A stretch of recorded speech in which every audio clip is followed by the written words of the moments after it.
আজি এটা অদ্ভুত বস্তু লৈছোঁ যিটো 20 লিটাৰৰ পানী বটলৰ পৰা আপোনালোকে অতি সহজেৰে পানীটো উলিয়াব পাৰে দেই।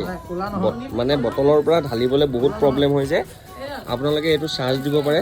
চাৰ্জ দি বটলৰ ভিতৰত এডাল সুমুৱাই এটা চুইচ আছে, চুইচটো টিপি দিয়াৰ লগে লগে মগত পানী লয়, আপোনালোকে গ্লাছত পানী লয়, বহুত বেছি সুবিধা হয়। তো গতিকে মই আজি এইটো ল'ম আৰু আপোনালোকে এইটো চাৰ্জ দিব লাগিব দেই। এইটো বেটেৰী চিষ্টেম নহয়, চাৰ্জ দিব লাগে। আৰু এইটো চুইচ আছে, চুইচটো যদি টিপি দিয়ে আৰু ইয়াত এটা পাইপ আছে, দেখিছেনে? ইয়াত এটা পাইপ আছে, এই পাইপডাল ইয়াৰ ভিতৰত এনেকৈ ফিক্স কৰি দিব লাগিব।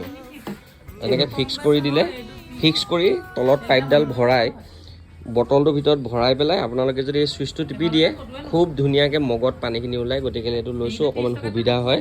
গতিকে যদি আপোনালোককো লাগে তেতিয়াহ'লে কমেণ্ট কৰিব, ক'ৰ পৰা লৈছোঁ আপোনালোকক এড্ৰেছটো ধুনীয়াকৈ দি দিম।